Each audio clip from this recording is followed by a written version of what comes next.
Welcome back to my channel. Thank you for being here. And if you are back to watch this video, I'm glad that you found something that piqued your interest, that you found something to ponder upon, or you got something of value. So I'm glad about that. And today, another thing that I would like you to just think about for a moment. Have you ever paid attention to what you truly want? I mean, we all talk a lot about our goals and our dreams and our aspirations, and we also waste a lot of time criticizing people, defending our opinions, our positions, virtue signaling, and all of that. But underneath all of this noise, I wonder how much time do we spend trying to figure out what we want, what we desire, what makes us happy? Because often what we are told to do by our caregivers, our parents, our teachers, friends, relatives, colleagues, people that we like and admire on Instagram, YouTube, or anywhere for that matter, we tend to internalize those goals and dreams and aspirations as our own, often without paying attention to if that is something that truly resonates with who we are and what we truly desire or what would make us happy. So it could be, and it happened to me for the longest time because I was told to prepare for certain exams and to follow a certain career path when my mentality and my attitude and my aptitude was clearly not for that. And of course, thank goodness that I did not clear those exams. And I finally ended up choosing a path of fitness and yoga, and that's something that resonated with me, but it took me a long time. And even within that, there are so many layers that often we don't care to explore because it's scary. But I feel more than fear, there is a big role that shame has to play when it kind of creates a barrier between who we are and who we project ourselves to be, or who we kind of want to be even.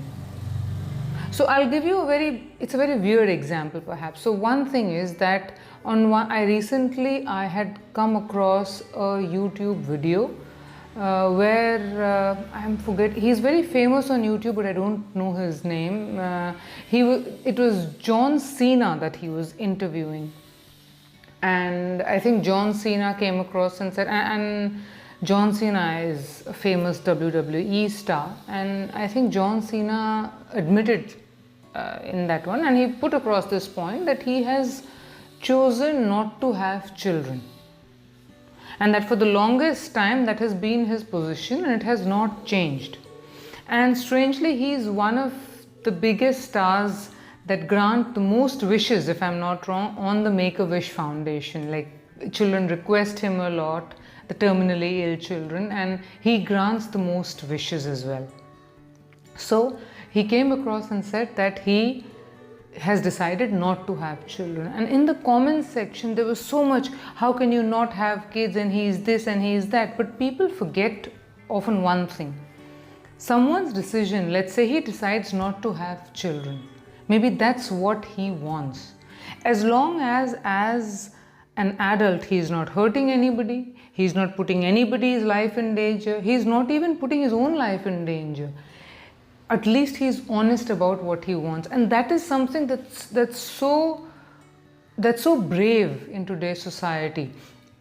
And this happens to women also a lot. So a lot of women decide to go child free, or they decide not to get married for whatever reason, and I see online there's a lot of hate that goes their way. Now, as someone who is a parent myself, perhaps for me that was a great choice. And I agree that was a good choice for me, and I chose to become a parent. It was never forced upon me. But for someone who decides not to have kids, why is it bad or wrong? This is what they want. Perhaps this is what fulfillment to them looks like.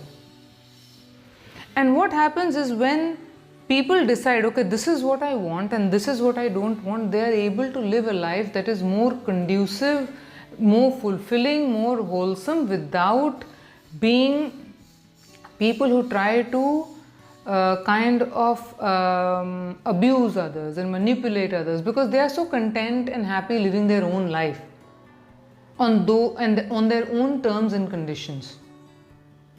So similarly, if perhaps you want to be a writer, perhaps you want to get married, perhaps you don't want to get married, perhaps you want to start a business, perhaps you want to have kids, you don't want to have kids, maybe you don't want to get married, maybe whatever. There are a number of choices that are available.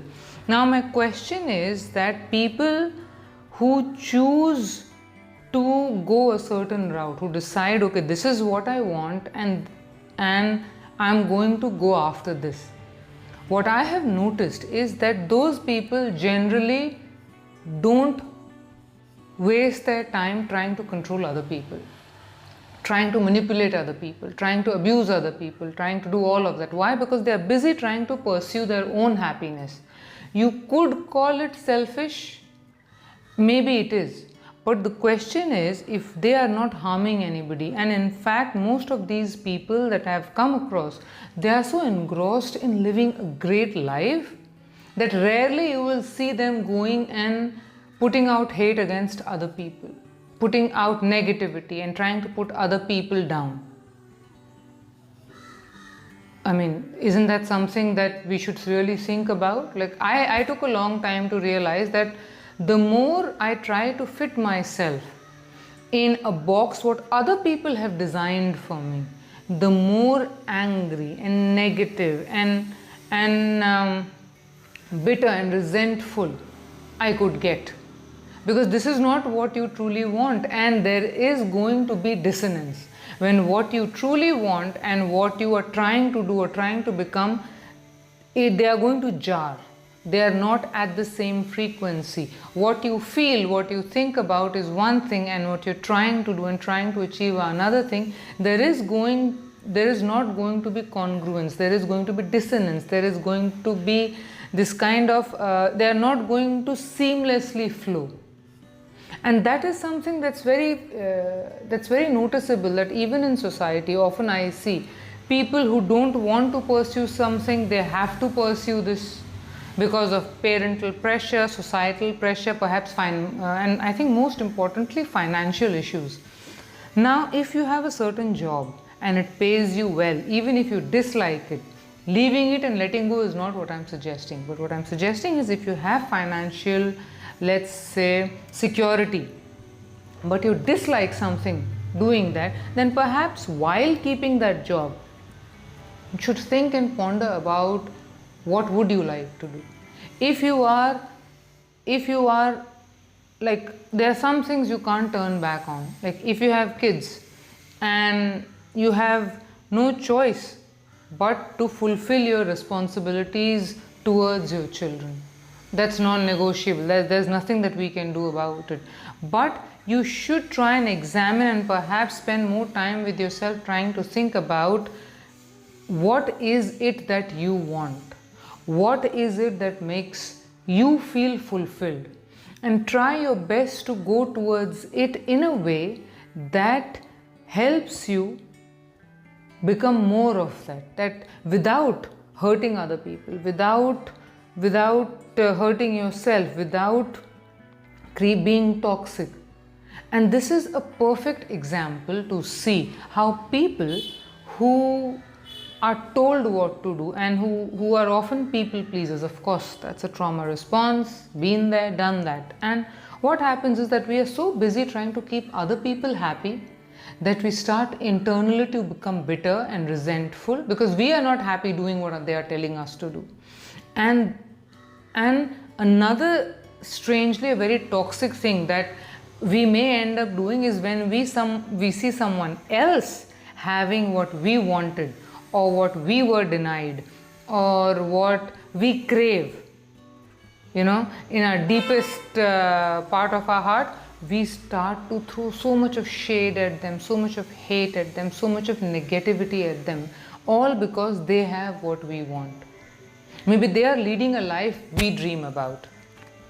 But instead of examining our own choices and trying to see how we can at least get closer, trying to even look at what we want, we start hating on them.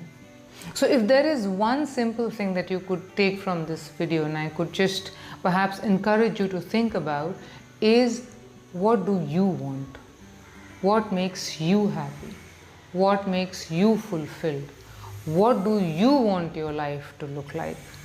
And I think once you start looking at those questions, you will probably you will be able to figure out what is the next step, what you should be doing with your life. And that perhaps is a step in the right direction. And thank you so much for being here.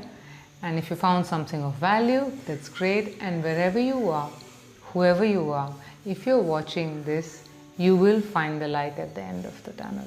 And you will also come to realize one day very soon that the light that we look for is actually within us. It's always been there. It'll always be there. It's up to us to just find it. Thank you for being here.